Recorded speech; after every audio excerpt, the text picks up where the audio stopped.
देखिए, पहली बात तो मैं ये बड़ा क्लियरली कहना चाहता हूँ कि जो गवर्नमेंट ने प्रॉपर्टी की वैल्यूएशन के ऊपर टैक्सेशन का सिस्टम को सही करने की कोशिश की है, वो एक सही कदम है और वो स्टेप इन राइट डायरेक्शन है।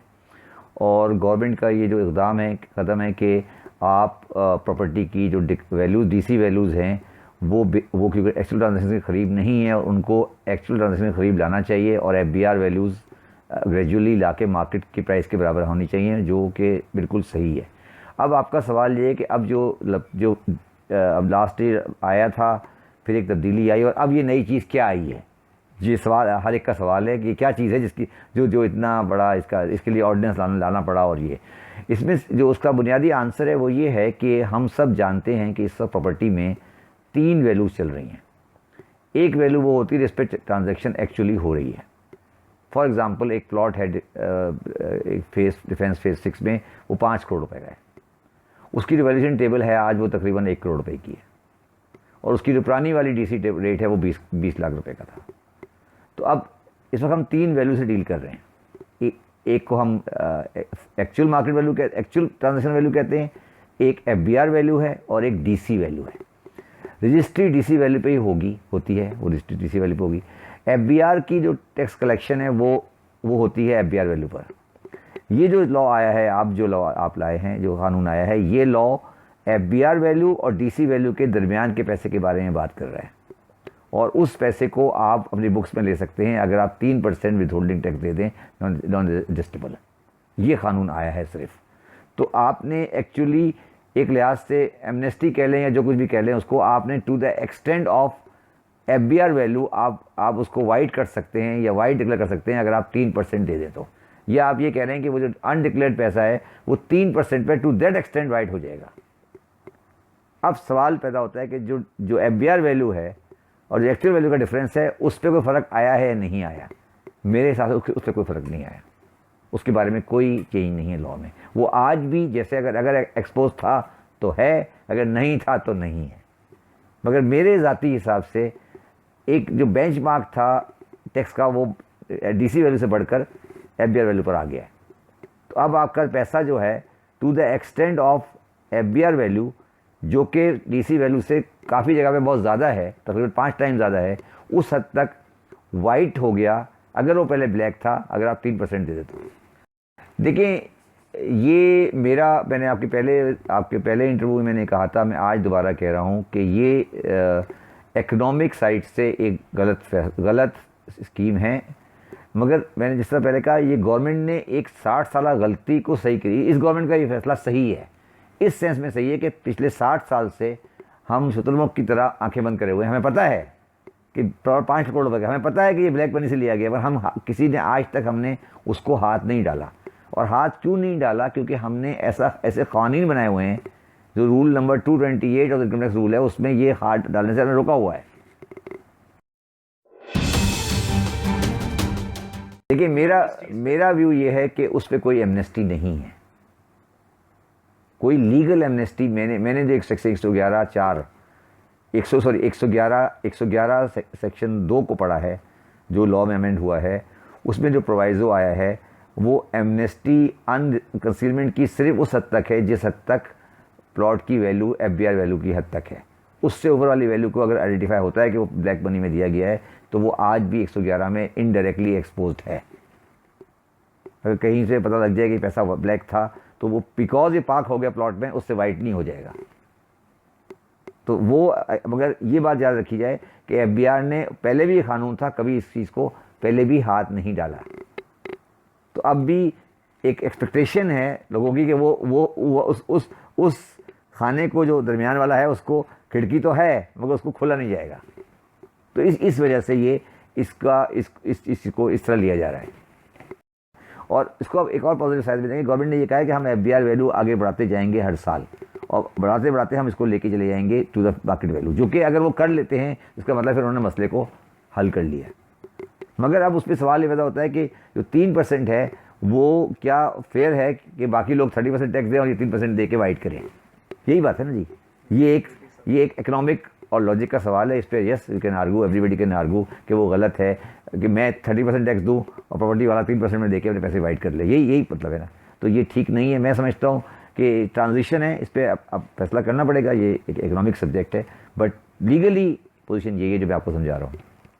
जिस तरह मैंने एक आर्टिकल लिखा था नोटोरियस पार्किंग लॉट, तो अभी पार्किंग लॉट तो वो है, तो वो जो बुनियादी मसला इकोनॉमिक्स का है कि गरीब आदमी के लिए अब प्लॉट जो है वो वायबल नहीं रहा, वो टेक्निकली अभी भी नहीं रहा, वो मसला इकोनॉमिक मसला हल नहीं हुआ कि आपने इस पार्किंग लॉट को बंद नहीं किया बल्कि पार्किंग लॉट को इनडायरेक्टली खोल दिया।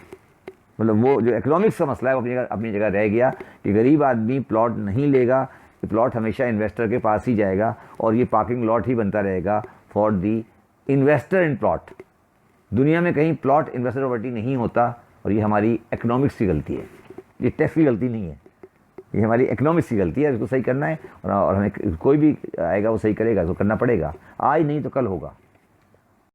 देखिए जो मैंने आपके पहले वाले इंटरव्यू में कहा था कि गवर्नमेंट का पहला एक्शन था State Bank valuation, where that was the best step, और वो बिल्कुल ठीक कदम था और वो बिल्कुल गवर्नमेंट ने सही एक्शन लिया था। उस पर 111 की कोई इम्यूनिटी नहीं होनी चाहिए थी और इस पार्किंग लॉट को ख़त्म होना चाहिए था, मगर मेरा अपना ख्याल है गवर्नमेंट उस प्रेशर को रेजिस्ट नहीं कर सकी जो रियल एस्टेट के ट्रेडर की तरफ से आया और उन्होंने उसको कंसीड करके आज इस पोजीशन पे आ गए। वो जो वैल्यूएशन का था कि स्टेट बैंक वैल्यूएशन, वो उनको लोग समझ ही नहीं पाए, वो ये नहीं कह रहे थे स्टेट वैल्यूएशन, वो कह रहे थे फेयर वैल्यूएशन होनी चाहिए, जो कि लॉजिकल है, सबको पता है कि कौन सा मुल्क होता है जिसमें प्रॉपर्टी डीलिंग के लिए वैल्यू एफबीआर डिसाइड करता है। मैंने आपको प्रोग्राम पहले भी कहा था कि दो प्लॉट एक कीमत नहीं हो सकते, तो टेबल बनाना ही गलत है, टेक्निकली टेबल एक कॉन्सेप्चुअली गलत चीज़ है। एक प्लॉट ईस्ट ओपन है, एक लॉस वेस्ट ओपन है, how can be the same price? नहीं वो तो बात सुन, मेरा सवाल तो टेबल तो कॉन्सेप्चुअली गलत है ना। टेबल नहीं, वैल्यूएटर्स की बात हुई थी कि जो वैल्यूएटर्स जो जिनके नाम आए थे तो कि ये वैल्यू करेंगे, सर मेरा मकसद है, पे लोग एतराज कर रहे थे कि ये पैसे नहीं एतराज़ नहीं कर रहे थे, वो एतराज़ के पीछे एक इंटेंशन था, इस एतराज़ के पीछे एक लॉजिक थी। उन्हें पता था कि अगर हम एक्चुअल वैल्यूएशन पे जाएंगे तो हम कल पकड़े जाएंगे, आज भी उन्हें पता है, आज सबको पता है। देखें प्रॉब्लम ये ना कि हम सच बोलना नहीं चाहते ना, हम ये सच बोलना नहीं चाहते कि इस ओपन प्लॉट में पार्किंग लॉट है फॉर ब्लैक मनी, हम इसको क्यों नहीं एक्सेप्ट करते? अगर हम सच बोलें एक दफ़ा कि ये है, अब वो आप घुमा फिरा के बात करें, ये रियलिटी है कि पार्किंग लॉट है, अब उसको सच बोलने को आपने कि जी वैल्यूएटर ख़राब है, वैल्यूएशन अच्छा है, ये है वो है, आप इसको कैपिटल चलना चाहते हैं ना, ये गलत है। तो ये तो फिर आप पाकिस्तान का ज़ाती कर रहे हैं ना, मुल्क का ज़ाती कर रहे हैं। इसलिए कोई भी गरीब आदमी इस मुल्क में ओपन प्लॉट अब डील नहीं कर सकेगा। और ये मैं पहले भी कह रहा था, आज भी कह रहा हूँ कि कहीं दुनिया में कहीं भी ओपन प्लॉट इन्वेस्टमेंट प्रॉपर्टी नहीं होता। सारा मसला ही प्लॉट का है, प्रॉपर्टी का नहीं है। प्रॉब्लम मैंने सारे एंगल पे बहुत लोगों से बात हुई, मैंने सारे एंगल उनको समझाए और मैंने एफएम की तारीफ़ की कि एफएम ने जब एक्शन लिया था पहले वाला बिल्कुल ठीक था, बजट में लिया था। आज भी मैं कहता हूँ, मैंने उनको उस दिन भी कहा था, अभी मैं कहता हूँ कि एक्शन बहुत ठीक है। पर अब सवाल ये कि उसके बाद से जो प्रेशर आते हैं और नेशनल असेंबली की स्टैंडिंग कमेटी ने जो कहा और जो लोगों ने कहा और सब कुछ हुआ, उस प्रेशर को रोकने के लिए गवर्नमेंट के सामने सिविल सोसाइटी नहीं है। हमारा आम आदमी, हमारा जो टैक्स पेयर है, जो हमारा आम शहरी है, वो नहीं खड़ा होता कि साहब आप ये इनको क्यों दे रहे हैं, हमारा कसूर क्या है? तो जो हमारे सर्टेन लॉबीज़ होती हैं, सर्टेन माफियाज़ कह लें, हम जो भी कह लें, वो ओवरराइड कर जाती हैं एट टाइम्स हमारे पॉलिसी मेकर्स के डिसीजंस को, और वही हुआ है और वो होगा। मगर मैं यहाँ एक बात बता दूँ आपको, आपने इस प्लॉट वाले किस्से में अब जिन बोतल से बाहर आ गया है, ये 2 4 3 5 10 2 3 3 4 साल की हनीमून है, ये ख़त्म होगी। ये हनीमून फॉर एवर नहीं चल सकती, क्योंकि ये जिन जो है ना, अब आप और मैं डिस्कस कर रहे हैं ना, पहले कभी डिस्कस हुआ था? लेकिन कैसे? नहीं आप मुझे बताएं 60 साल के प्लॉट डिस्कस हुए थे? तो इसका मतलब एक जिन था जो लास्ट बजट में बाहर आया था। अब ये अमेंडमेंट क्यों आई ऑर्डिनेंस में कि जिन को कहीं अंदर बंद करना, बोतल में बंद नहीं हुआ, जिन अभी बोतल से बाहर है। तो ये जो प्रेशर्स आएगा, ये जो बात बार बार आ रही है कि फिर मार्केट वैल्यू और एफबीआर वैल्यू में फ़र्क है, ये अल्टीमेटली यही मैंने कहा ना कि एफबीआर को करना पड़ेगा, आज नहीं तो कल करना पड़ेगा। तो लेकिन फ्यूचर में प्रेशर कहाँ से आएगा? कल को दूसरे को मत आएगी? नहीं एफबीआर की वैल्यू अब नीचे नहीं आ सकती कभी भी। एफबीआर के नहीं आएगी, वो मार्केट पे जाएगी ना, तो कोई किसी गवर्नमेंट के अंदर हिम्मत होगी कि एफबीआर वैल्यू को कम करके आज एक किसी गवर्नमेंट की हिम्मत होगी वो ये कह सकेगी कि डिफेंस का 500 का प्लॉट 20 लाख का है? किसी गवर्नमेंट के अंदर इतनी करेज होगी? किसी भी गवर्नमेंट भी आ जाए, अब ये 1 करोड़ से ऊपर ही जाएगा, नीचे कभी नहीं आएगा। अब ये नीचे कभी नहीं आएगा, किसी की हिम्मत नहीं होगी पाकिस्तान में अब वो 1 करोड़ से नीचे ला सके। अब ऊपर ही ले जाएगा, इसलिए मैं कह रहा हूँ जिन बोतल से बाहर आ गया है। अब ये 1 करोड़ 2 करोड़ 3 करोड़ 5 करोड़ पर जाएगा। तो ये इस गवर्नमेंट को ये क्रेडिट देना पड़ेगा कि जिनको बोतल से बाहर ले आए, बाद में उसको थोड़ा जिनको थोड़ा काबू किया हुआ है, बट जिन बोतल से बाहर आ गया है अब इसको आप अंदर नहीं कर सकते। और ये चीज़ इसलिए मैं कहता हूँ ये क्रेडिट उससे दे, क्योंकि मेरा इसमें एक और पॉइंट ऑफ व्यू है। जो 3% की एमनेस्टी दी है, ये इसमें आपको एक कानून में अमेंडमेंट करनी पड़ेगी, जो मैं बात करूँगा एफबीआर वालों से, वो शायद में मिसिंग हो गई है, कि ये सिर्फ प्रॉपर्टी टू प्रॉपर्टी ट्रांजेक्शन में होना चाहिए। ये मेरे और ब्लैक मनी को वाइट मनी करने के लिए प्रॉपर्टी ट्रांजेक्शन नहीं होनी चाहिए। ये तो फिर आपने एक रास्ता खोल दिया ना, खिड़की खोल दी कि मुझे अगर अपनी और जगह मनी वाइट करनी है तो दो ट्रांजेक्शन प्रॉपर्टी करके वाइट कर लूँ। ये तो फिर आपने खिड़की खोल दी ना, कि आपने कहा यार अगर आपको 1 करोड़ वाइट करना है ना तो 2 प्लॉट खरीद लें, तो 3% देके 6% पर वाइट हो गया पैसा। तो वो गलत है, उसको सही करना पड़ेगा। तो अब अगर आप इसको अब आज गौर से देखें, आज तो पाकिस्तान में 111(4) के तहत पैसे पाकिस्तान से बाहर से ले आए, वो वाइटनर हो गया। अब ये नया वाइटनर आ गया 3% का। तो फिर वो आदमी जो लोग जो 30% टैक्स दे रहे हैं या 35% टैक्स दे रहे हैं, वो सोचने में मजबूर होंगे कि फिर हम इस 35% टैक्स क्यों दें। तो ये एक डायकोटमी आ गई है लॉ के अंदर, ये हमें सही करनी पड़ेगी, ये ठीक नहीं है। देखिए ये पहले भी बात हुई, आज भी पहले ही बात हुई थी कि क्या इक्विटी टैक्सेशन कोर्ट में चैलेंज होती या नहीं होती। मैं कमेंट नहीं करना चाहता, बट अनफॉर्चुनेटली जो एक decision supreme court of Pakistan ने दिया था इलाही कॉटन मिल में, इफ्तिखार अहमद चौधरी साहब का ने दिया था, विद ऑल ड्यू रिस्पेक्ट, शायद डिसीजन की बात तो मैं कह सकता हूँ वो गलत है। वो एक बहुत गलत डिसीजन हुआ था, जिसमें उन्होंने राइट ऑफ टैक्सेशन को बहुत ज़्यादा वाइड दे दिया था गवर्नमेंट को पावर।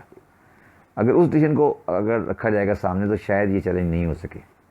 मगर अगर सुप्रीम कोर्ट की बेंच अपने डिसीजन को रिव्यू कर सकती है, वो 5 मेंबर का बेंच शायद फैसला है इलाही कॉटन मिल्स का, जो प्रिजनमेंट टैक्स के टाइम के पे आया था, तो उस डिसीजन को देखा जाए तो शायद ये रिव्यू नहीं हो सके। मगर सुप्रीम कोर्ट के लार्जर बेंच बनना चाहिए, वो उस डिसीजन को भी रिव्यू करे। वो डिसीजन भी गलत है। जिस तरह भुट्टो साहब का केस पॉलिटिकल मर्डर है, इलाही कॉटन मिल पाकिस्तान के टैक्सेशन का मर्डर है, लीगल मर्डर है। तो उसको आप सही करें, और उस लार्जर बेंच को ऑब्वियसली मेरा ज़्यादा ख्याल है कि डिसीजन आने के बाद हम कमेंट कर सकते हैं इस डिसीजन के ऊपर। वो डिसीजन मेरे हिसाब से ठीक नहीं है, वो रिव्यू हो, और जब वो रिव्यू होगा तो फिर आप जो कह रहे हैं वो हो सकता है फिर कि आप टैक्सेशन के राइट को चैलेंज कर सकते हैं कि इक्विटी इसमें होनी चाहिए। अगर इक्विटी नहीं है तो टैक्सेशन राइट नहीं बनता। ये सुप्रीम कोर्ट के मेरे हिसाब से पावर में आता है, क्योंकि शायद आइन ये कहता है हमारा कि every citizen has equal rights. जो राइट्स एंड रिस्पॉन्सिबिलिटीज़ भी बराबर होनी चाहिए।